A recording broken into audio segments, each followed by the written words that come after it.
In this video, we are going to see how to transfer amount from one account to another account.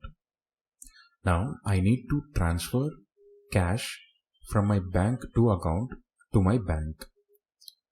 To do that, go to Accounting, click on Amount Paid, and click on Add Amount Paid. On Amount Paid to, have to type in bank and the amount that you need to pay, 1000, and paid through, select bank to, and you can give any notes and click on add.